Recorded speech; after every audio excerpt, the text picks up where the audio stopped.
Beauty parlour में कितना costing आता है एक लेडीज़ को सही करने के लिए, जो भी हो कितने कितने कितने पैसे लगते हैं। सोसाइटी में बैंक की ज़रूरत क्यों पड़ी? इंडियन इकोनॉमी, मैं पहले बता दूं, bank is backbone of Indian economy. अगर बैंक नहीं है तो इंडियन इकोनॉमी कंटिन्यू नहीं चल सकती, जीडीपी हमारा नहीं आ सकता। तो जीडीपी इंडियन इकोनॉमी का एक बैकबोन है बैंक।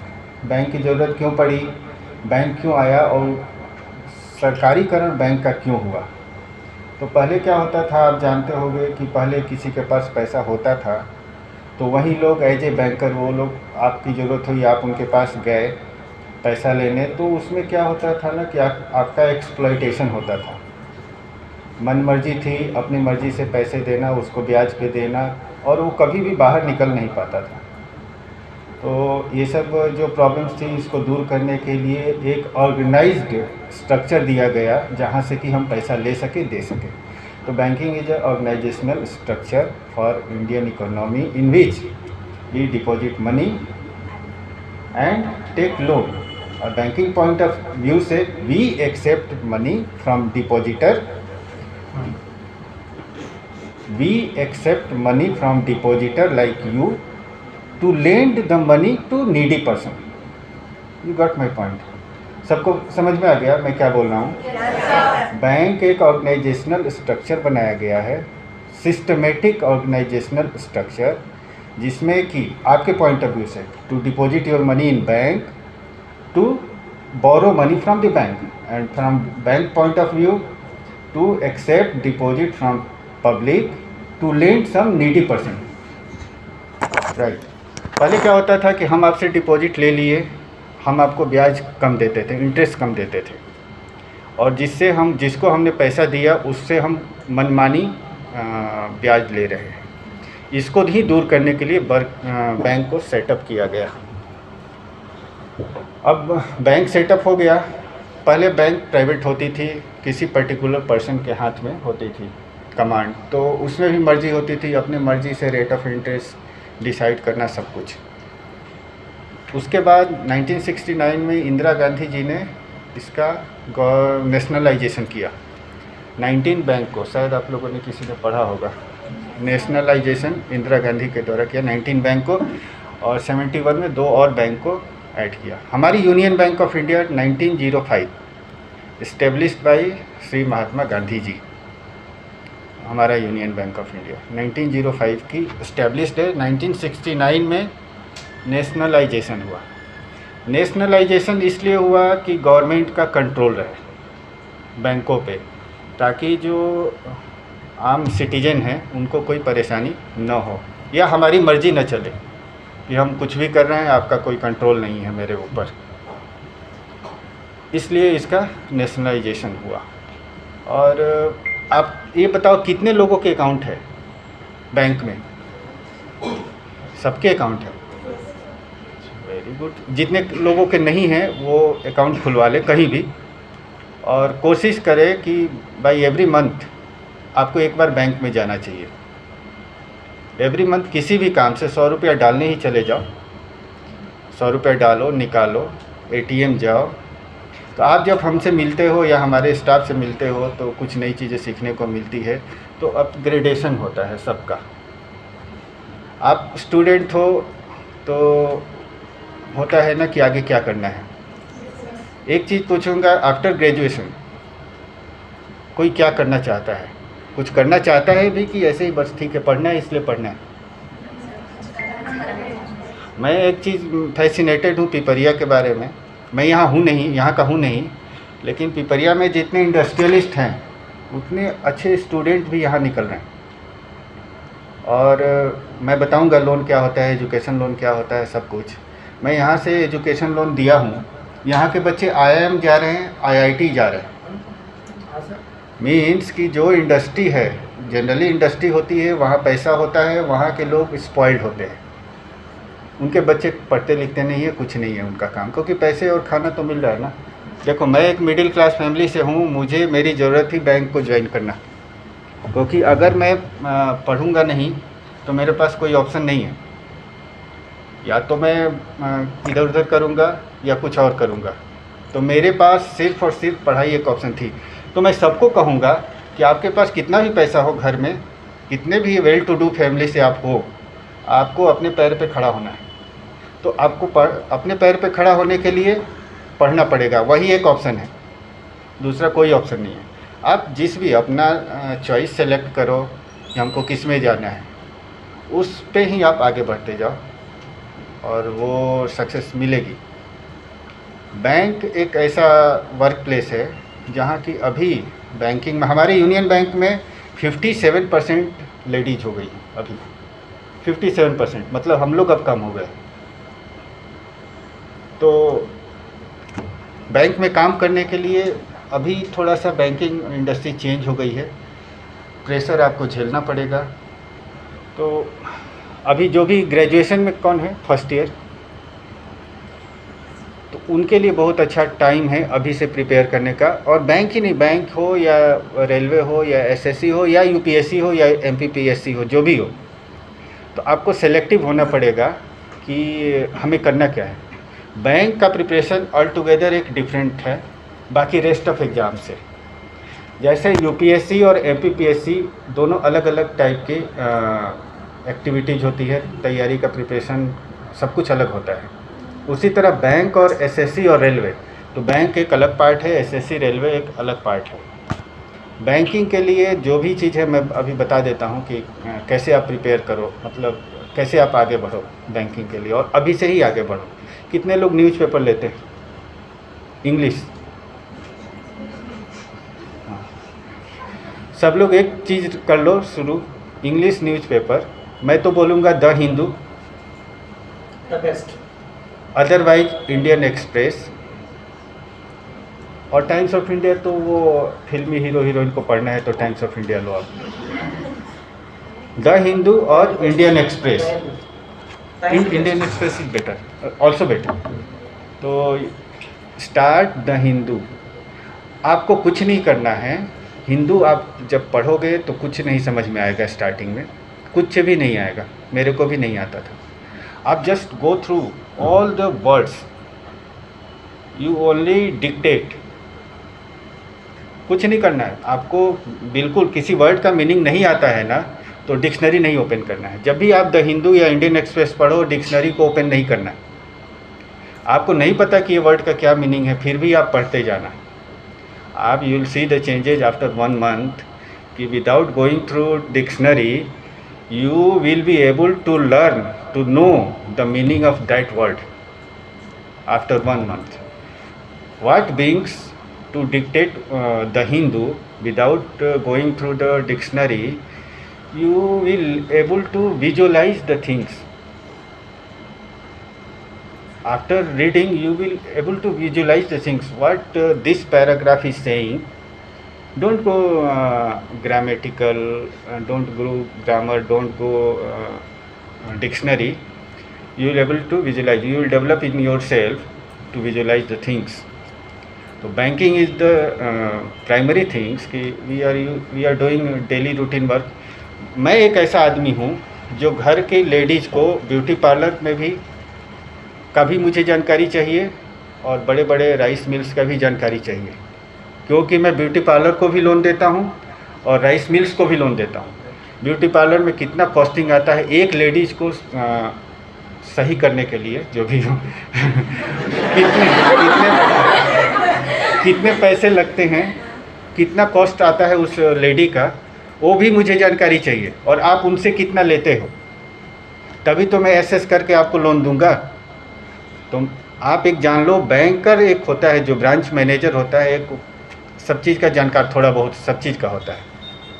घर कैसे चलता है वो भी, किसान खेती करता है वो भी, सब कुछ। तो एक इंक्लूसिव ग्रोथ लाने, डेवलप करने के लिए आपको न्यूज़पेपर पढ़ना होगा। और एक और हैबिट डेवलप अभी से कर लो, एक कोई नॉवेल, चाहे वो इंस्पिरेशनल नॉवेल हो या कुछ भी हो, एक कोई नॉवेल हर 2 महीने 3 महीने में ख़त्म करनी है।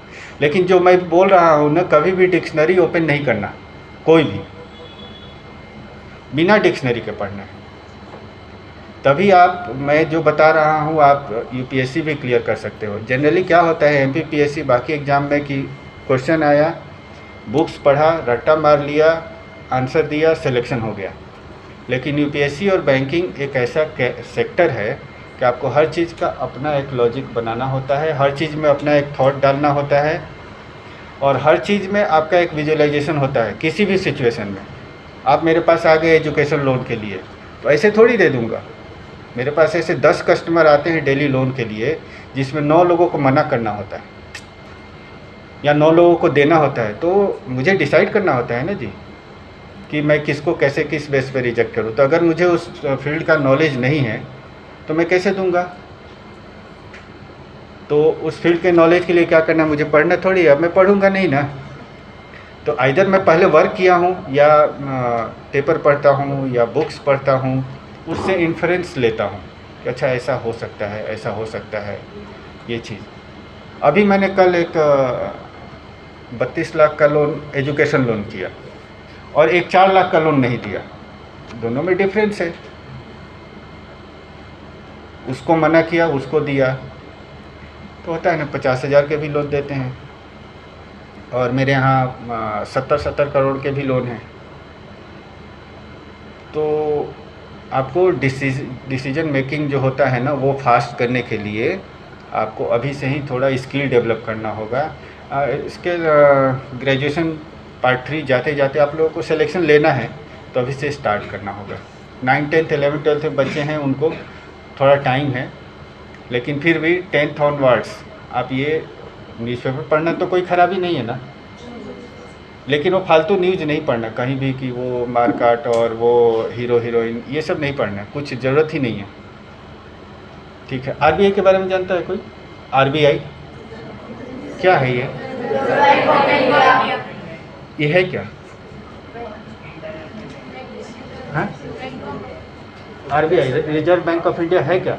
RBI, संदेश। सर ये सभी बैंकों को रेगुलेट करता है। यस। बैंकों को बैंक कहा जाता है, बैंकों को हाँ। No, reserve bank of India इसका नाम होता है आरबीआई का, और बैंकों को रेगुलेट करता है। हाँ, देखा जाए तो अदर बैंक कह सकते हो? नहीं, ये it is called as bankers bank. Bankers bank.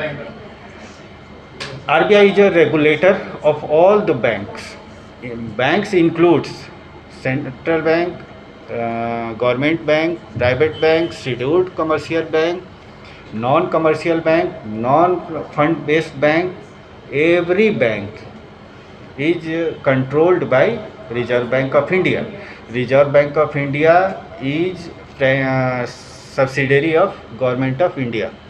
Government of India tells RBI to implement certain things in Indian economy. RBI regulate us, and we do the things. This is the process of banking. अगर government है तो उसको public welfare के लिए बनाया गया है, ठीक है। तो उसके लिए बैंक काम करती है, और हमारा रेगुलेटर RBI है। RBI simultaneously government of India के साथ काम करती है, और उसको हमें रेगुलेट करना होता है। आप प्राइवेट बैंक में जाओगे, जो छोटे मोटे लोग हैं उनको कौन देखेगा? तो हमारे लिए एक 50,000 का लोन और एक 500 करोड़ का लोन, बोथ आर सेम। 50,000 को भी इग्नोर नहीं कर सकते हैं, क्योंकि हम पब्लिक सेक्टर बैंक है। और पब्लिक सेक्टर बैंक का क्या क्राइटेरिया है, कोई बता सकता है? नहीं बताएगा तो कोई बात नहीं, ये थोड़ा टिपिकल है। हम पब्लिक सेक्टर बैंक है, HDFC प्राइवेट बैंक है ना, सबको पता है ना। दोनों में क्या डिफरेंस है? पब्लिक सेक्टर बैंक और प्राइवेट सेक्टर बैंक में क्या डिफरेंस है? गलत बताओ। बताओ ना, कोई ये नहीं है। मैं तो अभी के जैसा हूँ, अभी जस्ट मुझे लगता है कल पास होके मैं बैठा हूँ एग्ज़ाम, उसके बाद बैंक ज्वाइन कर लिया। ज़्यादा नहीं हुआ, 12th में ही पास किया हूँ। देखो, दोनों में डिफरेंस है। हर बैंक में गवर्नमेंट ऑफ इंडिया का स्टेक होता है, शेयर होल्डिंग होती है, ठीक है। शेयर होल्डिंग होती है कि अगर लॉस हो रही है कोई, जैसे मैं हूँ, अगर मैं लॉस में हूँ तो मेरे पिताजी पे भी फ़र्क पड़ेगा, अगर प्रॉफिट में हूँ तो मेरे पिताजी पे फ़र्क पड़ेगा। तो गवर्नमेंट ऑफ इंडिया मान लो पिताजी हैं, हम 2 बच्चे हैं, एक पब्लिक सेक्टर एक प्राइवेट सेक्टर। तो अगर हमारा प्रॉफिट होता है तो हम उनको डिविडेंड देते हैं। डिविडेंड मीन्स लाभांश। प्रॉफिट का कुछ पार्ट हमें गवर्नमेंट ऑफ इंडिया को देना पड़ता है ताकि वो पब्लिक में वो पैसा डिस्ट्रीब्यूट हो। प्राइवेट बैंक भी यही करती है, लेकिन परसेंटेज में फ़र्क होता है। हमारे पब्लिक सेक्टर बैंक में, जिस भी बैंक में 50% एंड एबव शेयर होल्डिंग है गवर्नमेंट का, वो पब्लिक सेक्टर बैंक है। ठीक, अगर 100 रुपया मेरे पास है तो 50 रुपया से अधिक मतलब 51 रुपीज़ गवर्नमेंट का है। आया कुछ समझ में ये मैं क्या बोल रहा हूँ? अगर मैं 100 रुपया का वर्थ है मेरे पास तो 51 रुपीज़ मेरे पास गवर्नमेंट का है, 49 रुपीज़ मेरा अपना अर्न किया हुआ है लोन देके या जो कुछ भी हो। तो इसलिए मैं पब्लिक सेक्टर बैंक हूँ। जितने प्राइवेट सेक्टर बैंक है उसमें 50% से कम स्टेक है गवर्नमेंट का, 25%, 26%, 29% ऐसे है। हमारे बैंक में particularly union bank of India में 87% अभी गवर्नमेंट का स्टेक है। मतलब मेरे बैंक में 87%, 100 रुपये में 87 रुपीज़ गवर्नमेंट का है। तो हमें बैंक का जो टारगेट्स होता है सरकार का, वो हमें पूरा करना होता है। जो भी गवर्नमेंट इनिशिएटिव लाए उसको हमें पूरा करना पड़ता है और हम करते भी।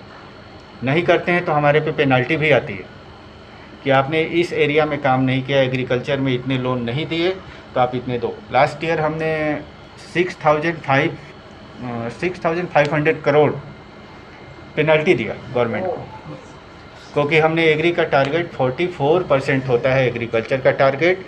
टोटल लोन का 44% हमको एग्रीकल्चर को देना है। जो हमारा नहीं हुआ था पूरा, तो हमने 6,500 करोड़ पेनल्टी दे दिया अपने प्रॉफिट का। तो हमारा रेगुलेशंस अलग होता है, हमारा कंट्रोल गवर्नमेंट ऑफ इंडिया के साथ होता है। प्राइवेट सेक्टर बैंक में कोई कंट्रोल नहीं है गवर्नमेंट का। वो चाहे जैसे हायर कर सकते हैं, चाहे जैसे निकाल सकते। मैं एक बार बैंक में आ गया ना, मेरे को निकालने के पीछे बैंक को भी 100 बार सोचना पड़ेगा। लेकिन प्राइवेट सेक्टर में आज आपको नोटिस देगा, कल आप जाओ घर। मेरा सर्टेन रूल है कि ये बेसिक होगा, ये पर्क्स होगा, ये सैलरी होगी, ये काम करना होगा। प्राइवेट सेक्टर बैंक में ऐसा कुछ नहीं है। तो एक सिस्टमेटिक ऑर्गेनाइजेशनल स्ट्रक्चर बनाया गया गवर्नमेंट बैंक को, जिसमें कि हम लोग आते हैं। बैंक ही क्यों जाना है? अगर कोई कहे कि बैंक क्यों इतना मतलब सही है जाने के लिए, या क्या किया जा सकता है बैंकिंग के लिए? कौन कौन जाना चाहता है बैंकिंग की नौकरी के लिए? किसी ने सोचा क्यों जाना है? रीजन होता है। हाँ, कोई बताए कि क्यों वो बैंक जाना क्यों? चाहता है, क्यों फैसिनेट करता है? तुम लोग को नहीं जाना? हाँ, कोई बात नहीं। हाँ, बैंक का बताए तो कोई कहीं किसी भी फील्ड से बैंक में जा सकता है। उसके पास सिर्फ आज के सिनेरियो में एक ही क्वालिटी होनी चाहिए कि वो प्रेशर झेल सके। मैं मॉर्निंग में 9 o'clock आता हूँ, मेरे को जाने का टाइमिंग नहीं, 8-9 बज ही जाते हैं और काम करते करते। अच्छा, संडे पीते सर ले लेते हैं। नहीं, ये तो मेरा वो है। मेरे को ये अच्छा लगता है। कभी मैं यहीं बैठता रहता था, सामने सुनता था, करता था। फिर बाय गॉड ग्रेस मेरा सिलेक्शन हुआ। और इसमें एक ख़ास तौर है बैंक, रेलवे, एसएससी। देखो 3-4 स्टूडेंट की कैटेगरी होती है। आईएएस, आईआईटी होते हैं। फिर आप आ जाओगे तो मीडियोकर में जो होते हैं बैंकिंग, रेलवे और ये। उसके बाद डाउन द लाइन और भी बहुत सारे जॉब्स हैं। तो मैं तो कहूँगा कि हमेशा आप आईआईटी, आईएएस के लिए जाओ, आईआईएम के लिए जाओ, तीनों क्रीम हैं। उसके बाद भी लोग हैं ना, तो हमारी तो मिडिल एज जो है, मिडिल क्लास है, वो सब तो बैंकिंग, रेलवे, एसएससी ही देखेगी। तो उसमें भी आपको अलग होना पड़ेगा। इसमें जाने के लिए थोड़ा तो अलग होना ही पड़ेगा। अभी कंपटीशन बहुत टफ हो गया है क्योंकि वैकेंसीज बहुत कम हो गई है। तो आपको कुछ बच्चों को मैंने देखा है, मेरे पास भी अब जैसे मान के चले साल भर में लगभग मैं 1000 बच्चे पढ़ाता हूँ। 1000 स्टूडेंट आई यूजुअली टीच, मतलब मिनिमम पढ़ाता हूँ। क्योंकि corona I am not teaching more than 300-400 student, but साल भर में मेरी कोचिंग से 1000 बच्चा निकलता है, सब प्रोजेक्ट बनाकर सब चीज़। पर 1000 बच्चों में मुश्किल से 50 बच्चे ऐसे होते हैं जो 6, 7, 8, 9, 10 से ही एक ही चीज़ सोचते हैं, क्या मुझे नौकरी करना है या फिर मुझे बिजनेस करना है। तो वो उसी तरफ ध्यान रहता है, बिजनेस। नौकरी है तो नौकरी नौकरी नौकरी नौकरी नौकरी, मतलब वो बिजनेस तरफ ध्यान ही नहीं देता नौकरी वाला, और नौकरी तरफ ध्यान ही नहीं देता बिजनेस वाला। लेकिन जो बाकी के लोग हैं, आपने आज आप देख रहे हैं बढ़िया, अच्छा आपके पास देखा बढ़िया महंगा मोबाइल, बढ़िया सब दिए, नहीं महंगा नहीं है, सब चीज़ सब नहीं सर, ये सब चीज़ देखकर बच्चे आकर्षित होते हैं। आप नॉर्मली आज नहीं, आप क्यों आकर्षित होंगे मैं बताऊंगा कि बैंक क्यों सही है। आकर्षित होना अपनी जगह से। हाँ। आप कैटरीना को देख के आकर्षित हो गए, पर आपको पता है कि कैटरीना ने पिछले 15 साल से नींबू नहीं खाया। कुर्बानी, राइट, कुर्बानी। सलमान खान को देख के खुश हो गए। आप देखिए सचिन तेंदुलकर साहब जिस वक्त केनिया के खिलाफ खेल रहे थे, 149 रन उन्होंने मारे थे, उसके 2 दिन पहले उनके पिता की डेथ हुई थी। आप सोचिए कि कितना बड़ा समर्पण है कि जब हमारे यहाँ तीसरे दिन खारी की उठती है, कच्ची रसोई की जाती है, उस वक्त हमारे घर में मातम छाया रहता है।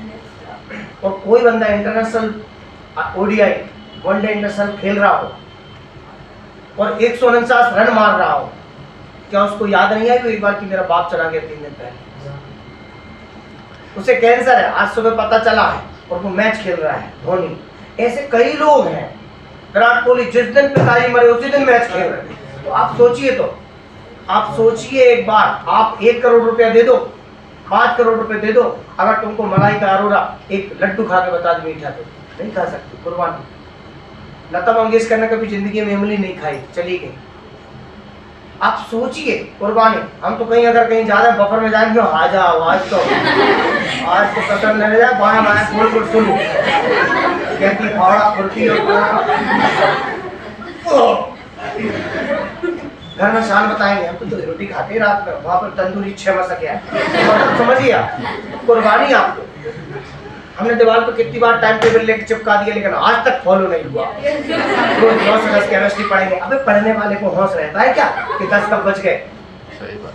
आप तो बार बार देखते हैं सर, पढ़ते पढ़ते सिग्नेचर कर रहा है, घर बना रहा है, फूल बना रहा है, गुड़िया बना रहा है, स्टार बना रहा है, 1 घंटा हो गया, मम्मी को 1 घंटा पढ़ा, खाक पढ़ा, स्टार बन रहे थे पेपर पर, सिग्नेचर हो रहे थे। तो सर ये लोगों को थोड़ा सा आप बताइए कि सर अभी जो समय है वो कुर्बानी का है, अभी जो है वो समर्पण का है, कुछ छोड़ने का समय है। मैं अपने पेरेंट्स का इकलौता लड़का हूँ और मैं क्लास 6 से उनको छोड़ा। जहाँ पे वो लोग रहते थे वहाँ पे पढ़ाई संभव नहीं थी, तो वो लोग मेरे को कहीं दूसरी जगह किसी के यहाँ भेजना पड़ा कि मैं पढ़ाई कर सकूँ। उनको लगा कि अगर ये लड़का ठीक है, मैं खा पी लेता, सब कुछ कर लेता जहाँ पे रहते वो लोग, बट मैं अपना नाम शायद नहीं बनाता। तो उन लोगों ने मेरे को क्लास 6 में जब मैं था तो मेरे को दूसरी जगह रख दिया। हॉस्टल वोस्टल नहीं, जो महंगे महंगे आते हैं, ऐसा वैसा नहीं, किसी के यहाँ रख दिया। तो आप सोचो कि मुझे कुछ करने के लिए क्लास 6 से अलग रहना पड़ा। पेरेंट्स अपना पेरेंट्स होता है, और उसमें मैं बहुत सारी चीज़ें देखा हूँ। 11-12 तक आते आते मैंने बहुत सारी चीज़ें झेली, लेकिन ये था कि नहीं, मुझे कुछ छोटा भी सही अपने पे ही करना है, ये नहीं कि किसी को हेल्प लेना है या कुछ करना है। तो मैं 11-12 में अपना जो भी मेरा एजुकेशनल बैकग्राउंड है, 10-12 ग्रेजुएशन MBA, सब जगह मैं अपने कॉलेज का टॉपर, हर जगह। कहीं भी मैं ये नहीं हुआ कि सेकंड आया। तो उन लोगों को भी थोड़ा मैं रिजल्ट देता गया, अपने पेरेंट्स को, वो लोग मोटिवेट होते गए। मेरी माँ से उतने छोटे पे मैं 6-6 महीने 1-1 साल तक नहीं मिलता था। तो थोड़ा सेक्रीफाइस तो करना पड़ेगा कुछ अचीव करने के लिए, सब कुछ एक साथ नहीं मिलेगा कि आपको। मैं ये परिभाषा देता हूँ कि आप लेना जानते हो, सबसे पहले देना चाहते हो। आप देखो, मैं यहाँ पे अकेले रहता हूँ, मेरी वाइफ अभी वाराणसी में है, बच्चा है छोटा सा, तो कुछ तो है, सेक्रीफाइस तो हो रही है ना। नहीं तो मैं भी प्रमोशन नहीं लेता, वहीं का वहीं रहता। आप समझो, मैं प्रमोशन लेके यहाँ आया हूँ तो सेक्रीफाइस भी कर रहा हूँ। मैं प्रमोशन नहीं लेता तो वहीं का वहीं रहता अपनी फैमिली के साथ। तो मुझे आगे बढ़ने के लिए कुछ सेक्रीफाइस करना पड़ रहा है। उसी तरह आप लोगों को भी कुछ न कुछ सेक्रीफाइस करना पड़ेगा और थोड़ा सा मोटिवेटेड होना पड़ेगा कोई चीज़ पाने के लिए। मैं ये बता सकता हूँ कि आप कोई भी कंपटीशन कैसे निकालो, करना तो आप ही लोगों को है, और एक साथ सब कुछ आपको नहीं कर सकते हो। आपको अच्छे से लग्जरी लाइफ भी जीना है और पढ़ाई भी कर लेना है और सक्सेसफुल भी होना है, ये सब नहीं होगा। मैंने एक लड़के को जो IIM वाले को दिया है 40 लाख का लोन अभी आने के बाद यहाँ पे, वो मेरे घर के बगल में, मुझे नहीं पता था, तो मैं अक्सर देखा करता था कि वो छत पे या ऐसे पढ़ा करता है जब घर से जाता था या दिन में लंच करने जाता था। मुझे नहीं पता था कि वो आएगा लोन के लिए या उसका घर बगल में है। तो मुझे वो विजिट कराने ले गया जब मैंने लोन करना था, तो अरे मैं तो यही रहता हूँ, अच्छा तुम ही हो। वो लड़का अलग सेक्रीफाइस का, आज उसकी लाइफ देखो, अभी वो फर्स्ट ईयर में है, उसको शायद 24 लाख का पैकेज हो गया। IIM सर, हाँ, अभी मेरे कज़न है, उसका साला है, उसको मिला है सर 86 लाख, हाँ। 86 लाख रुपए पर ईयर का पैकेज। और बैंक आपके जितने भी एजुकेशनल स्टडीज़ के लिए ना बहुत तरह की चीज़, अच्छा बैंक के बारे में मैं बताने आया था, ये सब चीज़ तो मैं बता दूंगा कि प्रिपरेशन कैसे होता है। तो बैंक में सबके खाते हैं, नहीं है तो खाते खुलवा लें। बैंक थोड़ा लोग जाएं, समझे कि ये क्या होता है, कैश क्या होता है, कैश डिपॉजिट क्या होता है, सेविंग अकाउंट क्या होती है, करेंट अकाउंट क्या होता है, लोन्स कितने तरीके के होते हैं, लोन्स क्यों ज़रूरी होते हैं, ये सब चीज़ आप थोड़ा बात करते जाओगे। ATM कार्ड क्या होता है, पिन को सिक्योर क्यों करना है, पिन को शेयर क्यों नहीं करना है कहीं भी। आजकल आप न्यूज़पेपर TV सब जगह देखते भी होंगे कितने फ्रॉड हो रहे हैं। तो आप अपडेटेड रहोगे और उसी के अकॉर्डिंगली आप एक बेटर पर्सन हो जाओगे। और थोड़ा आपका ये भी अट्रैक्शन भी होगा बैंक में कंडीशन देख के कि अच्छा ठीक है, ये लोग तो अच्छी लाइफ जी रहे हैं। हमारे जाते हैं सबसे पूरा पूछा जाता है कि आपकी KYC चाहिए। आपने किसी को पता KYC क्या होता है? नहीं, बैंक में अगर आप जाते हो तो अकाउंट ओपन करना है। प्रहलाद आपका एसोसिएशन होगा मेरे से आपका अकाउंट ओपन करने के लिए, तो उसमें हम आपको एक फॉर्म दे देते हैं और बोलते हैं कि KYC के लेके आना। KYC क्या होता है? KYC नो योर कस्टमर, हमारे लिए है कि नो योर कस्टमर। हम आपको कैसे जानेंगे? आपको आपके फ़ोटो से जानेंगे और आपका जो पहचान है, आइडेंटिफिकेशन है, उसका प्रूफ हमें चाहिए, उससे जानेंगे। तो KYC में includes photograph, current photograph of that person, identification proof and photo identification proof and address proof. आप ही हो उसका प्रूफ, आप यहाँ रहते हो उसका proof. That's all about KYC. Nowadays, mobile number is also included in terms of KYC, क्योंकि अभी डिजिटलाइजेशन इंडिया का इतना तेज़ी से हो रहा है, सब कुछ मोबाइल पे हो रहा है, फिंगर टिप्स पे हो रहा है, तो मोबाइल नंबर भी उसमें इंक्लूड किया गया है KYC के लिए कि आपका एक सेपरेट मोबाइल नंबर होना चाहिए जिससे कि आप SMS से अपने कोई भी ट्रांजैक्शन को आप जान सको। तो अकाउंट ओपनिंग होती है। आपको अकाउंट ओपनिंग के साथ क्या मिलता है? बैंक क्या आपको प्रोवाइड करती है? Passbook, chequebook, ATM। चेकबुक की क्यों रिक्वायरमेंट? चेकबुक भर लेता है कोई? सब लोग चेकबुक से पैसे निकाले हो सब लोग? अच्छा, सेल्फ और आपने चेकबुक है, हैं? आपने मेरे नाम पे दे दिया, क्या मैं निकाल सकता हूँ दूसरे ब्रांच में जाके? निकाल सकते हैं। एक होता है बियरर चेक, उसको जो बोल रहे हैं बियरर चेक बोलते हैं कि आपने मेरे नाम पे चेक काट के अमाउंट भर के दे दिया, मैं वो उसको कहीं से विड्रॉ कर सकता हूँ, है ना। Never share your ATM card and pin to anyone. Chequebook पे साइन करके कभी भी वो खाली मत छोड़ना उसको, ठीक है। चेकबुक पे कभी चेक पे लीफ पे साइन करके नहीं छोड़ना है, वो कोई भी विड्रॉ कर सकता है अपना डाल के नामों। सर बियरर चेक और अकाउंट पे में अंतर होता है? अकाउंट पे ही में चेक एक है, तो ऐसा मान लो ये चेक है ना, ऐसे साइज, यहाँ नाम लिख के इसको double line, parallel double line cross कर दोगे कोने में, उस कोने में, ठीक है, उसको होता है अकाउंट पे ही। अगर वो किया हुआ है तो वो चेक से कैश विड्रॉ नहीं कर सकता कोई, वो उसके अकाउंट में ही जाएगा, ठीक है, ऐसा। तो चेक का है, एटीएम का है, पासबुक का है, पासबुक अपडेट करना चाहिए। एसएमएस से ही बहुत सारे मैसेज आ रहे हैं फ्रॉड। एक जान लो कि बैंक एक कभी भी, मैं भी, मेरा नंबर इनके पास सेव है, लेकिन मैं इनसे कभी भी नहीं मांगूंगा इनका पिन या कार्ड डिटेल, कभी भी मैं इनसे नहीं मांगूंगा। इनको अगर मेरे को कोई ज़रूरत है तो मैं इनको बोलूँगा कि आप बैंक में आ जाइए, फिर हम जो भी बात करना है इनसे कर लेंगे, एटीएम देंगे। लेकिन अगर मेरा नंबर ये सेव रखे हैं तो भी मैं इनसे नहीं कहूँगा कि आप अपने एटीएम कार्ड का हमें डिटेल दे दो और पिन दे दो या जो भी हो। तो बैंक कभी कॉल नहीं करती? बैंक कभी कॉल नहीं करती किसी को या मैसेज नहीं देती कि आप अपना कॉन्फिडेंशियल चीज़ शेयर करें। ठीक है। अभी एक सुप्रीम कोर्ट में वर्डिक्ट आया है, एटीएम का एक इशू था। वाइफ उस टाइम प्रेग्नेंट थी, तो हस्बैंड उसका पैसा निकालने गया, उससे पैसे विड्रॉ नहीं हुए, उसने केस किया और सुप्रीम कोर्ट ने बैंक के सपोर्ट में वो केस दिया। आप सोचो, उसकी तो मजबूरी सही थी, जेन्युइन थी, उसका हस्बैंड लेके गया, वो जा नहीं सकती थी, पैसे चाहिए था, लेकिन एटीएम और चेकबुक सुप्रीम कोर्ट यह कहती है कि ये बिल्कुल पर्सनल है, आपका सिर्फ आप ही यूज करोगे और कोई नहीं यूज कर सकता, until unless you endorse it. Means कि you put name on checkbook and signed it, that is endorsement. You are giving check to her or him, anyone. If you don't endorse, then no one can use it. It is simply personal. Your father, your mother, your brother, your husband, no one can share. So ये भी ध्यान रखना है, ये सब precautions हैं। सबसे ज़्यादा इसमें जितने लोग हैं ना, उसमें सबसे पहले ज़रूरत पड़ेगी शायद तो एजुकेशन लोन की। सबसे पहला तो होगा इन लोगों की, जो भी ज़रूरत पड़ेगी एजुकेशन लोन की पड़ेगी।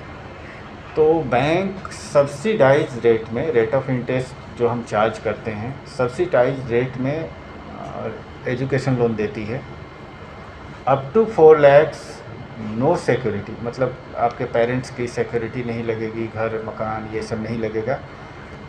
After 4 lakhs, some guarantee required up to 7 lakhs, 7 lakh and above, some security is required.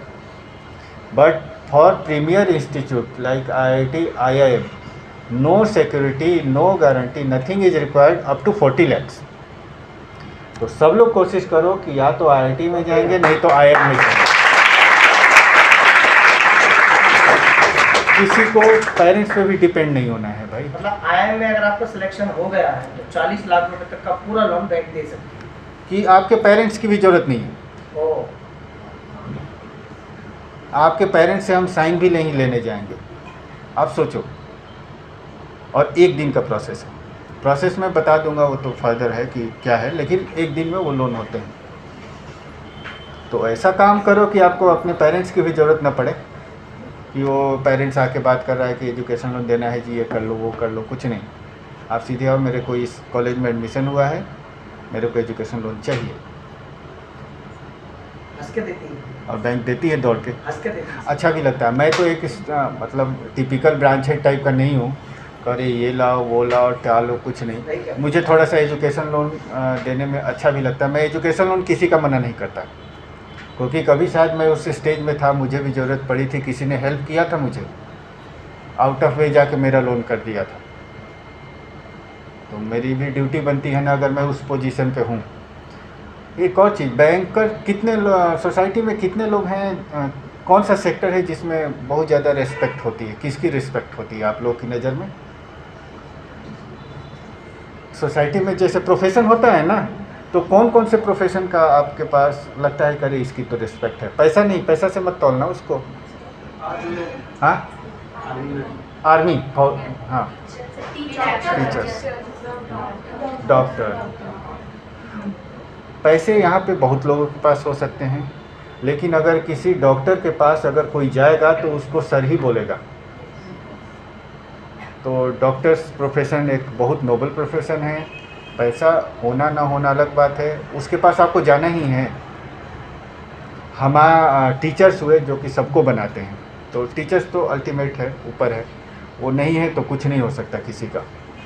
तो टीचर से तो शुरुआत ही होती है, एक तरह से पेरेंट्स के बाद वही है।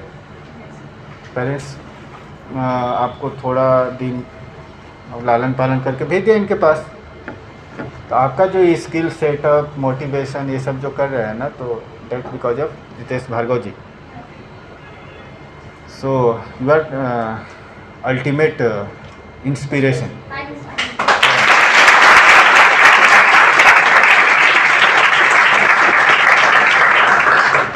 तो अपने जो गुरु हैं जो आपको थोड़ा सा भी हेल्प कर रहे हैं ग्रोथ के लिए, तो उनका रिस्पेक्ट होना चाहिए और उनका कंट्रीब्यूशन सबसे प्राइमरी है। बैंकर्स भी रेस्पेक्टेबल पोजीशन में आते हैं। कोई भी आप कितने भी करोड़पति हैं मेरे पास आते हैं तो मेरे को सर ही बोलेंगे वो, और कुछ नहीं करेंगे। डॉक्टर, टीचर, बैंकर्स, ठीक है, नर्स डॉक्टर नहीं है मगर नर्स मतलब बहुत रिस्पेक्टेड है। बहुत रिस्पेक्टेड है। हमको नर्स नहीं पैदा किया सब। हाँ, करेक्ट। तो आप लोग उससे भी हो सकता है कि थोड़ा सा मोटिवेशन आए कि नहीं मुझे ये करना है। थोड़ा सा अभी बैंकिंग में जॉब लेना थोड़ा टफ हो गया है पहले से, क्योंकि वैकेंसीज कम हो गई है, तो आपको एक्स्ट्रा थोड़ा मेहनत करना होगा। बैंक में एंट्री करने के लिए क्या क्या पढ़ना पड़ता है, किसी को आइडिया? हाँ बताओ। बिल के लिए मैथ्स है, रीजनिंग है और इंग्लिश है, 3 एग्जाम है। और मैथ्स में सर मैथ, रीजनिंग, इंग्लिश और उसके साथ sir banking awareness, current affairs. देखो 4 सेक्शन है ओवरऑल, प्री मेंस की बात नहीं करूँगा। 4 सेक्शन होते हैं बैंकिंग में, मैथमेटिक्स, रीजनिंग, इंग्लिश और बैंकिंग अवेयरनेस, कंप्यूटर और जनरल नॉलेज, जनरल स्टडीज़। ये 4 सेक्शन बांट लो। चारों सेक्शन का आप कैसे प्रिपरेशन करोगे? इंग्लिश के लिए जितनी भी ग्रामर आप लोग जानते हो, बैंकिंग के लिए मैं बता रहा हूँ और किसी एग्ज़ाम के लिए नहीं, जितने भी ग्रामर आप लोग अभी तक जानते हो उतना सफिशिएंट है। अगर आपको इंग्लिश क्रैक करना है तो आपको मैंने जो बोला है आप बाद में रियलाइज़ करोगे कि नहीं वो बंदा बहुत सही बोल के गया था। जितना आप जो वो पैराग्राफ कह रहा है उसको विजुलाइज करो। द हिंदू या कुछ भी पढ़ रहे हो इंग्लिश में, उसको विजुलाइज करो और आप उसका इन्फ्रेंस निकालो कि उस पैराग्राफ का क्या मतलब है। आप अपना इन्फ्रेंस निकालो, क्वेश्चन उसी से आता है, न कि ग्रामेटिकल आता है कि वो ग्रामर में क्या क्या होता है। अब तो मैं भी भूल गया, वो सारा चीज़ नहीं आता है। वो पूछता है कि आप इसका मतलब सही में समझे क्या हो। तो इंग्लिश क्रैक करने का जनरली एमपी, बिहार, यूपी के लोग बैंकिंग सेक्टर में इंग्लिश में फेल होते हैं, ठीक है ना। आपकी रिस्पॉन्सिबिलिटी ज़्यादा है। सेक्शनल कट ऑफ बैंकिंग में यूपी, एमपी, बिहार 3 जैसे राज्यों के इंग्लिश का कट ऑफ ही नहीं पार करते हैं, क्योंकि वो डायरेक्शन में पढ़ते ही नहीं है। वो ग्रामर पढ़ लेंगे, सेट प्रैक्टिस सेट कर लेंगे, इस टाइप का कर लेंगे, लेकिन जो करना है ना वो नहीं करते हैं। तो सेक्शनल कट ऑफ सारे में पास होना है। स्कोर मैथ्स सबको पसंद है? अच्छा, तो मैथ्स में स्कोर कर सकते हो। तो आपको तो टॉप में रहना है ना, तो आप अपनी आदत बनाओ कि मुझे इंग्लिश में इतना परसेंटेज चाहिए, सेक्शनल कट ऑफ के बाद मैं इतना ला सकता हूँ, राइट ना। मैथ मुझे सबसे ज़्यादा स्कोर ला देना है ताकि हम मेरिट में आ जाए। रीजनिंग पे कभी किसी का फिक्स नहीं कर सकता कि मैं रीजनिंग में इतना कर ही लूँगा, क्योंकि वो डिपेंड करता है पेपर और सिचुएशन पे। और कॉन्फिडेंस क्या होता है ना कि आप एक तैयारी करते हो हट के क्वेश्चन हो जाते हैं रीजनिंग में, इसीलिए रीजनिंग में हम कोई नहीं कह सकता कि हम इतना कर ले। फैन चला दो ना, फैन चला दो भाई। हाँ मैं बता रहा हूँ, तुम्हें बता रहा हूँ, इसको बता रहा हूँ।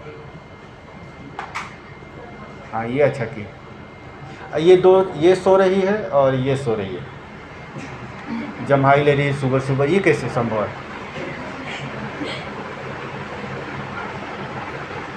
तो 4 सेक्शन में आप स्कोर करोगे मैथ्स पे, इंग्लिश में कट ऑफ पार करोगे, रीजनिंग में कुछ नहीं कर सकते, और जीके आप जितना कर सकते हो, उसमें कोई बड़ी चीज़ नहीं है। बैंकिंग में सिलेक्शन कितने % पे हो जाता है? बैठ के ही बोलो ना। कितना परसेंटेज? बिल्कुल नहीं, 60% लाओ, आपका किसी न किसी बैंक में सिलेक्शन होगा।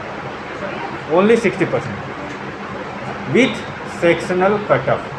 Section cut off sir English में मार्क खा जाते हैं ना सर, इसलिए दिक्कत हो जाती है। मैं तो बोल रहा हूँ ना कि बिहार, यूपी, एमपी के सारे बच्चे इंग्लिश से फेल कर जाएंगे। सेक्शन कट ऑफ पार ही नहीं करते हैं, मैथ्स में अच्छा स्कोर करते हैं फिर भी नहीं होता है। तो इंग्लिश को अभी से स्टार्ट कर दो, बहुत चेंजेज आएगा। मैथ्स में जो भी पार्ट्स हैं, अरिथमेटिक जितने भी हैं ना, अलजेब्रा, उसको पहले कर लो, क्योंकि क्या होता है कि वो स्कोरिंग होता है। अगर आपका न्यूमेरिकल एबिलिटी पे कमांड है तो आप उसमें स्कोर और फास्ट कर सकते हो। 2 घंटे का पेपर, 4 सेक्शन, चारों सेक्शन को डिसाइड करो कि किस में कितना टाइम देना है, ठीक। और चारों सेक्शन का पहले कभी भी रीजनिंग मत लेना। जब एग्ज़ाम हॉल में बैठना तो पहले कभी भी रीजनिंग से शुरुआत नहीं करनी। जो रीजनिंग से शुरुआत कर दिया पेपर, वो गया उसका पेपर।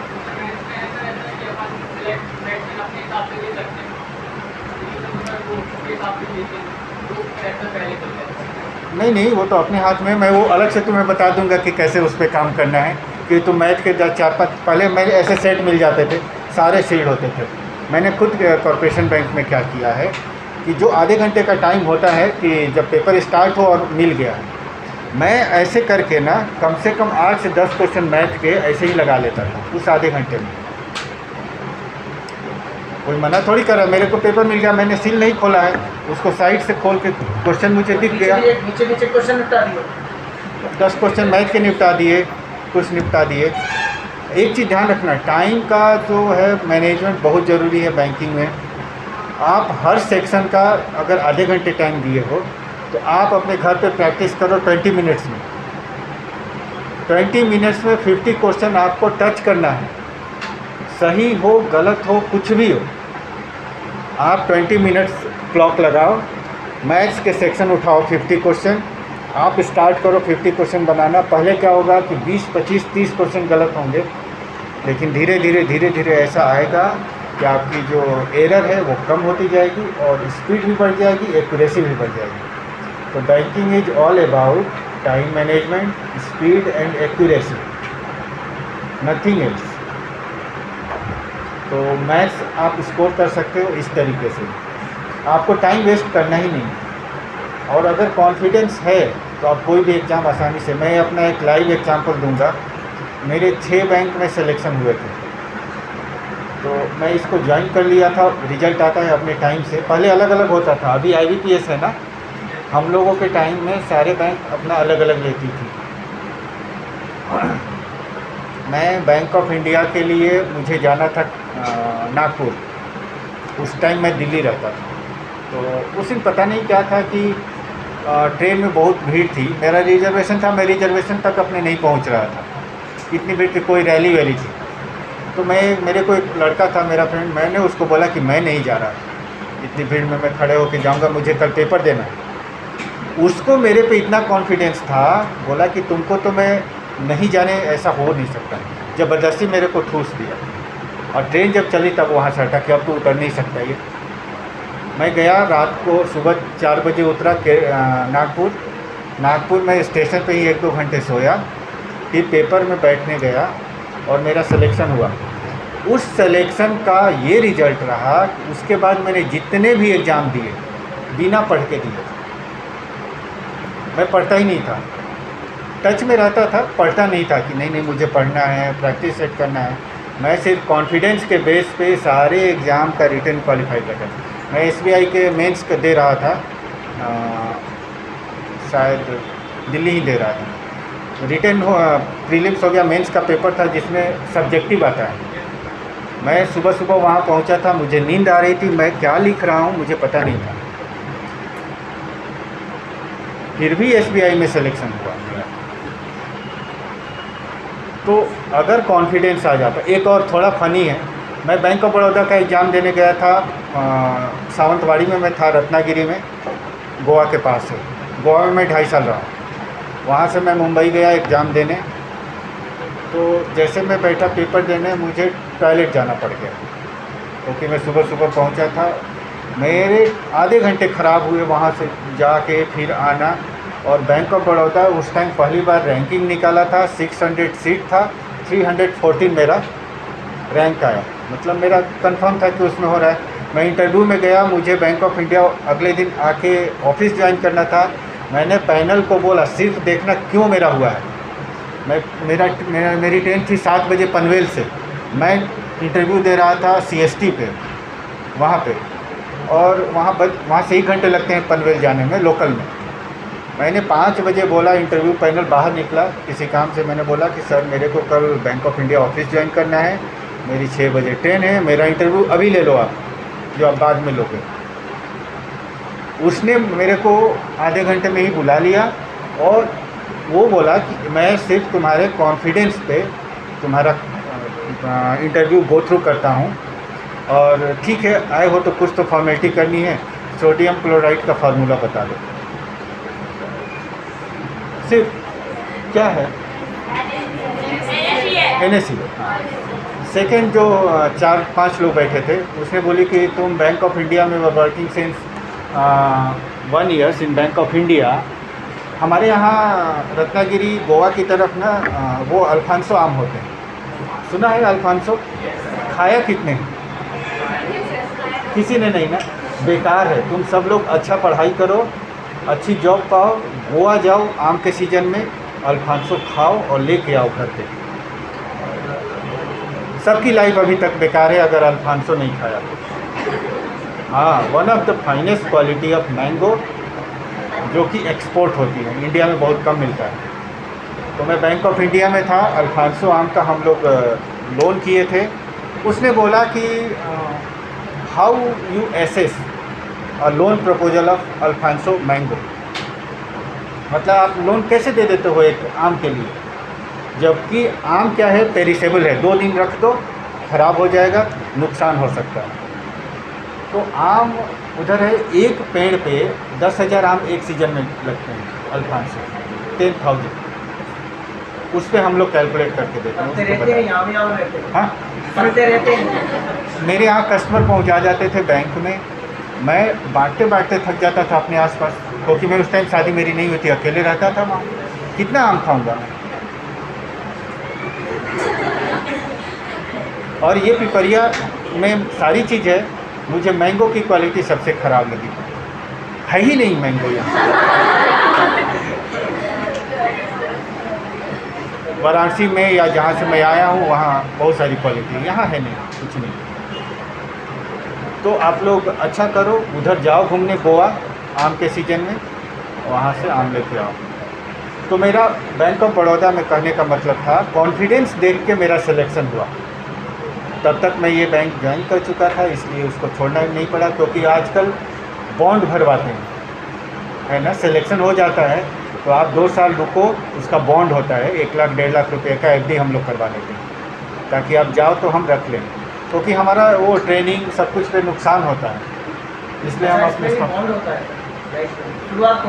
शुरुआत में, फिर हम 2 साल बाद रिलीज कर देते हैं उसको विथ इंटरेस्ट। तो भाई जो छोटे और गरीब लोग हैं 2 लाख का बॉन्ड दे दिए, फिर कहाँ से उसको नुकसान हो जाएगा। अगर मान लो मेरा बैंक ऑफ इंडिया में हो गया, यूनियन बैंक में हो गया, मैं बैंक ऑफ बड़ौदा SBI नहीं ज्वाइन करूँगा, अगर करूँगा तो मेरे को 2 लाख का नुकसान होगा, इसलिए मैंने नहीं किया। कोई क्वेश्चन, कोई डाउट हो तो बताओ, आपने कुछ पूछना है, आर्बिट्ररी कुछ भी। हाँ, एजुकेशन लोन का आपको प्रोसीजर ये है, कोई भी आप एग्ज़ाम निकालो, कोई भी कॉलेज में एडमिशन लेना हो तो उस एग्ज़ाम का एडमिट कार्ड आपको रखना है, उसका क्वालिफाइंग जो क्या कहते हैं उसको marksheet and college allotment letter, वो तीनों होने चाहिए। पहले आज से 2 साल पहले ये था कि उस कॉलेज की लिस्टिंग होती थी बैंकों में, अगर वो लिस्टेड नहीं है तो वो लोन हम लोग नहीं देते। पहले होता था। हाँ, और किसी भी कॉलेज के लिए आप इन कागज़ के अलावे 10th 12th और वो क्वालिफाइंग एग्ज़ाम का सारा सर्टिफिकेट लेके आप बैंक में जाओगे विथ KYC। अगर 4 लाख से कम लोन है तो आपके पेरेंट्स का भी साइन नहीं चाहिए, कोई सिक्योरिटी नहीं चाहिए, उसको हम प्रोसेस करते हैं। अच्छा, government of India education loan के लिए इतना फोकस्ड है कि उसने एक पोर्टल बनाया है, विद्या लक्ष्मी पोर्टल। नाम सुना है किसी ने? हाँ, तो आपको पहले रजिस्टर करना होगा। रजिस्टर करके उस बैंक को सेलेक्ट करना होगा जहाँ से आप लोन लेना चाहते हो। वहाँ पे आपका अकाउंट होना चाहिए। अगर वो अकाउंट है तो आपके विद्या लक्ष्मी पोर्टल पे दिखाएगा उस बैंक और ब्रांच का नाम। ब्रांच सेलेक्ट करो, अकाउंट नंबर डालो और बाकी फॉर्मेलिटी कंप्लीट करो। उससे क्या होगा कि वो डायरेक्टली रिफ्लेक्ट कर देगा मेरे बैंक में। और एक बार मेरे बैंक में आ गया तो हम उस एप्लीकेशन को गवर्नमेंट भी ट्रैक करती है कि आपके पास इस डेट को आया, आप इतने दिन से सो रहे थे क्या, पूछती। हमको आंसर देना पड़ता है आफ्टर 7 डेज। एक एक दिन का आंसर देना पड़ता है कि हम क्यों नहीं किए। एजुकेशन लोन को रिजेक्ट करने के लिए मेरे पास वैलिड रीज़न होना चाहिए, otherwise I can not reject education loan application. तो आप किसी भी बैंक में जाते हो, मेरे ही नहीं, किसी भी बैंक में जाओ, एजुकेशन लोन हक से मांगो ज़रूरत है तो, और उनको देना पड़ेगा। मतलब घर में पैसे नहीं है तो आप पढ़ाई करना मत छोड़ना। सवाल ही नहीं है। आज वो ज़माना बदल गया, पैसे की आपको ज़रूरत ही नहीं है पेरेंट्स से लेने की। किसी अच्छे कॉलेज में एडमिशन, हाँ, किसी के 3 बच्चे, तीनों ले, और तीनों 4 लाख के अंदर का लोन लेना चाहते हैं, ले सकते हैं। अच्छा सर, लोन एजुकेशन तो ले लिया, अब उसको चुकाया कैसे? हाँ, मान लो कि आपको 4 लाख का बैंक ने लोन दिया। आज आप बीटेक करने जा रहे हो, बीटेक पे बात करूँ, 4 साल का कोर्स होता है बीटेक किसी भी कॉलेज में। हर साल का उनका फीस होगा 1-1 लाख। तो 1 लाख आज हमने डायरेक्ट बैंक कॉलेज को देना है। किसी के भी पर्सनल अकाउंट में वो पैसा नहीं जाएगा, सीधे जाएगा कॉलेज को। उसमें इंक्लूड होता है लैपटॉप, अगर आप परचेज कर रहे हो वो भी बैंक देती है फॉर ओनली एजुकेशन लोन। अब आपका ट्यूशन फीस, आपका हॉस्टल चार्जेज, मेस चार्जेज, वो सारा बैंक प्रोवाइड करती है। प्रीमियर इंस्टीट्यूट के लिए, बाइक के लिए भी बैंक दे रही है पैसा, बाकी के लिए नहीं है। बाइक हम नहीं दे सकते, IIT IIM के अलावा बाइक नहीं दे सकते लोन में। तो 1 लाख रुपया मैंने आज दे दिया, मान लो 7% रेट ऑफ इंटरेस्ट है, तो आपका 1 लाख का जो 7% होगा, सिर्फ आपको इंटरेस्ट पे करना है। ठीक, सिर्फ आपको इंटरेस्ट पे करना है। 600-700 जो भी आया वो आपको हर महीने पे करना है, ताकि आपका अकाउंट ख़राब ना हो। EMI शुरू होगा आपका कोर्स कंप्लीट होने के बाद 6 महीना के बाद। मतलब आज डेट है, आज से 4 साल बाद काउंट कर लो, आपका कोर्स कंप्लीट हो गया। उसके 6 महीने बाद आपका EMI शुरू होगा। वो इसलिए करती है कि कोर्स कंप्लीट आज हुआ तो कोई गारंटी नहीं है कि कल आपको जॉब हो। तो बैंक 6 महीने टाइम देती है कि आप जॉब ले लो, सेटल्ड हो जाओ, तब EMI पे करना शुरू करो। इतना रिबेट देती है बैंक, या गवर्नमेंट ऑफ इंडिया। बैंक कहे तो गवर्नमेंट ऑफ इंडिया। तो सबसे बढ़िया चीज़ है, कोई भी प्रेशर नहीं लेना है कॉलेज में एडमिशन का, और हक से मांगो। बहुत सारे मैनेजर्स क्या होते हैं ना, किसको टालते हैं, गलत इन्फॉर्मेशन देते हैं। मैं एजुकेशन लोन को बताना मेरा ज़रूरी था, मुझे यही बताना था कि आप लोग झिझको नहीं, आप मेहनत करके अच्छे कॉलेज लो और उस बैंक के पीछे पड़ जाओ कि आपको देना ही पड़ेगा। बोलो।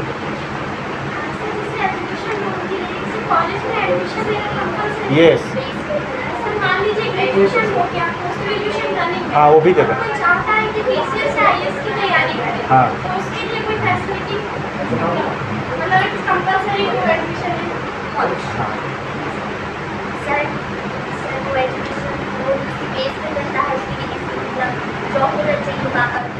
नहीं बिल्कुल नहीं, मैं तो बोला अभी से तो पीछे पड़ो ना, बोलो कि रिटर्न में दो मेरे को। मैं रिटर्न में दे ही नहीं पाऊँगा कि मैं आपके पेरेंट्स का। बैंक ने आपको मना किया है कि आप एजुकेशन लोन नहीं दे सकते क्योंकि आपके पापा के पास नौकरी या बिजनेस नहीं है। कितने लाख का लोन था? आप उन्हें लिख कर दे दो कि हम लोन नहीं दे सकते आपको। नहीं, कितने लाख का लोन था? 4 लाख ही था ना। उससे रिटर्न में मांग लो और भेज दो मोदी जी को, वो मर जाएगा मैनेजर। सच बता रहा हूँ, ऐसा करना मत, उस मैनेजर की हालत ख़राब हो जाएगी। आप उनसे खाली एक बार ये बात करके देखो कि मेरे को रिटर्न में दे दो सर, कि मेरे पापा की आप जाओ इनकम उनके नहीं। पास वापस जाओ कि मुझे पढ़ाई करना है और 4 लाख तक के लोन के लिए किसी प्रकार की कोई भी मॉर्गेज या कोई चीज़ की आवश्यकता नहीं होती। मुझे 3,90,000 रुपये चाहिए। आप दे रहे हो कि नहीं दे रहे? नहीं दे रहे तो लिख के दे दो। किस चीज़ के लिए था वो लोन? सर वो इंजीनियरिंग कॉलेज में बीटेक करना था। उसको देना पड़ेगा। आप जाओ, जो भी बैंक मना किया वो फंस जाएगा। सर लोन ले लिया, उसके 6 महीने बाद भी जॉब नहीं लगी तो फिर वो लोन को क्या? कैसे चुकाएंगे? हाँ, ये एक है इशू।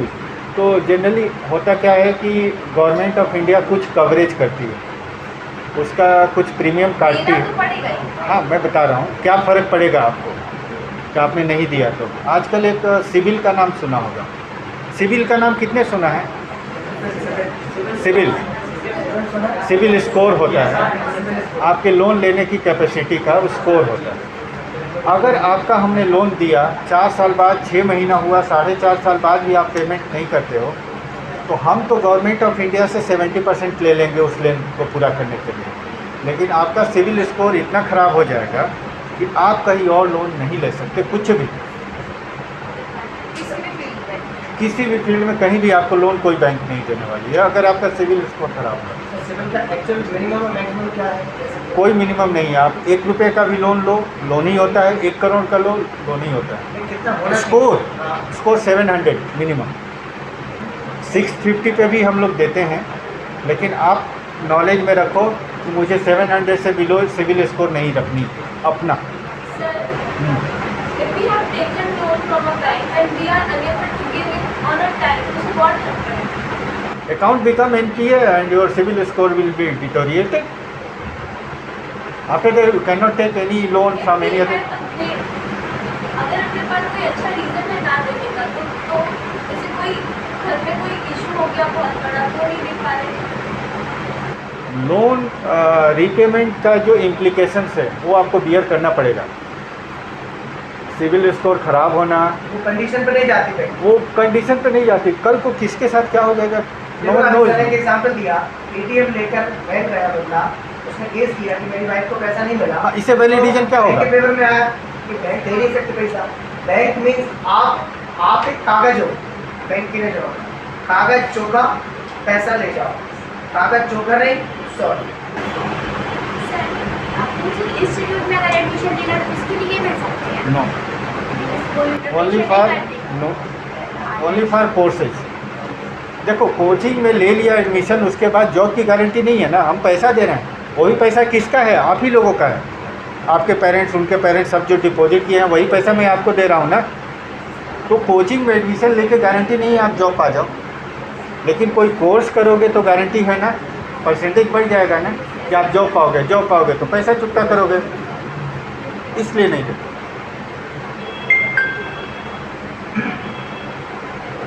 और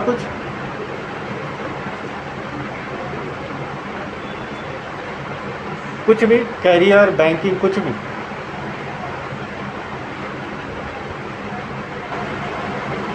जिसको देखकर वो लोन होता है उसके बारे में थोड़ा बताइए। अच्छा, बिजनेस इंटरेस्ट है। सभी लोग एजुकेशन में चाहते कुछ बिजनेस के लिए किसी से अच्छी जानकारी नहीं मिल पाती है। मैं कुछ बिजनेस स्टार्ट करना चाहता हूँ लेकिन मेरे पास पैसा नहीं है, तो मैं क्या कर सकता हूँ? उसके लिए गवर्नमेंट ऑफ इंडिया भी है, हम भी हैं। स्टार्टअप के तहत लोन होता है, जो नए एंटरप्रेन्योर उसको बोलते हैं, स्टार्टअप के तहत लोन दिया जाता है। उसको 50,000 से शुरू करके 10 करोड़ तक, 50,000 से अप टू 10 लाख। कोई सिक्योरिटी रिक्वायर्ड नहीं है। अगर आपके नाम पे कोई सिक्योरिटी नहीं है तो नहीं है। अब आपको बेसिक चीज़ क्या करनी है, मुझे लगता है सबकी एज लगभग 20-21 अराउंड होगी ना, 18, 19, 20। सब लोग ना अपना पर्सनल ITR फाइल करना शुरू करो। ITR इनकम टैक्स रिटर्न होता है। जनरली बहुत लोगों को, आपको मैं बताता हूँ डिटेल आप लोग को। सब लोग अपना ITR भी रखो। पैन सबके पास है? पैन सारे लोग बनवा लो अपना। ITR फाइल करो। ITR is a valid document for income proof. Generally क्या होता है कि मेरे पास इनकम तो है नहीं, मैं क्यों ITR भरूं? यही होता है, अच्छे अच्छे लोगों के साथ होता है। लेकिन वही एक वैलिड डॉक्यूमेंट प्रूफ है जो कि आपके रिटर्न इनकम को डिफाइन करें, जिसको हम रिलाई करते हैं, उसके बिना हम लोन नहीं देते। ठीक है, तो ये थोड़ा सा जानकारी रखो कि ITR क्या होता है, क्यों लेडीज़ के लिए कितना रखा है कैप कि 0 रिटर्न फाइल होगा, टैक्स नहीं लगेगा, कितने अमाउंट पे, इनकम पे। अब 5 लाख हो गया, पहले 3 था, अब 5 हो गया। 5 लाख तक आपको कोई भी टैक्स नहीं जमा करना है, गवर्नमेंट को कर सकते हो। ठीक है, तो सब लोग थोड़ा सा अपडेटेड रहो क्या हो रहा है, क्या ज़रूरी है आजकल के सिनेरियो में। बाकी अदर चीज़ें पढ़ती हो उसकी जगह कुछ स्टार्ट की चीज़ें डाला करो। मैं बैंकिंग में जाऊँ, गूगल पर डालो ना, I want to take loan for the startup, what is the process, आप डालो। अब देखो तुम्हारा ये है कि लोन के लिए up to 2 lakh business loan के लिए कोई ITR की ज़रूरत नहीं है। तो अगर आपको स्टार्ट करना है 2 लाख हम आपको दे सकते हैं। हालांकि हम लोगों की मन मर्जी चलती है, जनरली बैंक देती नहीं है, मैं भी कम देता हूँ, क्योंकि मेरे को ये इंश्योर करना होता है कि वो पैसा वापस आए, क्योंकि वो मेरा पैसा तो है नहीं, मैं उसके लिए कमाता हूँ, सैलरी मिलती है तभी मैं देता हूँ। अगर मैं पैसा को सुरक्षित ना करूँ तो मेरा रोल तो ख़राब है ना। इसलिए 2 लाख तक कोई ITR की ज़रूरत नहीं है, 2 लाख एंड अबव ITR चाहिए। अभी नया एक आया है GST, तो सर्टेन पेपर्स आपके पास होना चाहिए, आपके पास डॉक्यूमेंट्री प्रूफ होना चाहिए। जैसे ये कोचिंग चल रही है, इसका डॉक्यूमेंट्री प्रूफ है, एक सेटअप है, बोर्ड है, सब कुछ है, यहाँ कोचिंग चलती है। आपके पास दुकान आप चलाते हो, बिजनेस करते हो, उसका कोई डॉक्यूमेंट्री प्रूफ होना चाहिए। ठीक, फोटोग्राफ है, सेटअप है, स्टॉक है, सामान है, वो बोर्ड है उस दुकान के नाम पे, रजिस्ट्रेशन होना चाहिए, GST, गोमास्ता होना चाहिए, ITR होना चाहिए। बिजनेस लोन कोई भी देता, इतना करो। और ITR है तो 10 लाख एंड अबव, कोलेटरल है तो कितना भी मिल सकता है। और मैं यही बगल में मेरा ब्रांच है, तो कभी भी शाम को आओगे तो मैं डिटेल भी बता सकता हूँ। दिन भर बिजी रहता हूँ, 6 बजे के बाद ही फ्री रहूँगा। और कुछ हाँ, एनीथिंग एल्स, नो क्वेरीज। तो guys we can welcome to sir. हम एक बहुत अच्छा वेलकम नहीं है, जो टाइम दिया, मैं फ्री रहता हूँ। संडे को मैं क्या करूँगा घर में बैठ के, फैमिली तो है नहीं, मेरा तो अच्छा टाइम पास हो गया। ये आपका बड़प्पन है कि आप मुझे एक बात भी अपने आप को फ्री होता है। हाँ? बाकी हम लोग बहुत खुश हैं कि हमारे पास एक इतने अच्छे हमारे भैया हैं जो हमें इतनी अच्छी चीज़ हाँ, हाँ। और कभी हमें किसी प्रकार की जरूरत लगती है, किसी का अकाउंट नहीं है, अकाउंट खुलवाना है तो आप चाहेंगे। मैं अभी 2 साल हूँ यहाँ, अभी और 2 साल रहूँगा। सारे कोशिश करो, जितने भी 3rd ईयर वाले हैं या ऐसी जगह जो कि नया कर सकते हैं, वो सारे कोशिश करके अच्छे से अच्छे कॉलेज या कहीं एडमिशन लो। मैं प्रोवाइड करूँगा लोन, या बैंक से रिलेटेड, या कोई अगर नहीं कर रहा,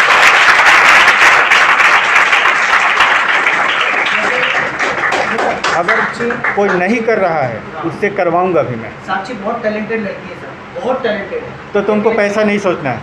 तो सर जैसे अगर कोई सुबहपुर में रहती है तो बढ़िया से लोन कराए पॉसिबल है? हाँ, ठीक डॉक्यूमेंट लेके आओ तो। शोभापुर से होगा तुम्हारा भाई, पिपरिया शोभापुर में बैंक है ना, जहाँ तुम्हारा खाता है, कहाँ है? सेंट्रल बैंक में, वो दौड़ के करेगा। मेरा कॉन्टैक्ट नंबर उनको ही आप रखो, कॉन्टैक्ट नंबर मत लो। इसलिए आई एम सॉरी टू से, क्या है कि मेरे पास बहुत फ़ोन आते हैं और मैं अननोन नंबर को आप जाओ ना ब्रांच जाके बात करो। पिक नहीं करता, क्योंकि इतने फ़ोन आते हैं कि मैं पागल हो जाऊंगा। आप बोलो कि कैसा है, नंबर दे दिया, उठाता नहीं। मैं वो सिचुएशन में नहीं पढ़ना चाहता। लेकिन अगर एनी पॉइंट ऑफ टाइम हमें कांटेक्ट करना है तो ब्रांच आ जाना, बगल में है। कुछ नहीं तो इनको बोल देना, इनके लिए मैं हमेशा अवेलेबल हूँ। इनका नंबर मेरे में सेव है तो मैं इनका फ़ोन उठा लेता हूँ। क्लियर, मतलब ओपनली स्पीकिंग तो चाय पीनी होती तो नहीं आता हैं। सो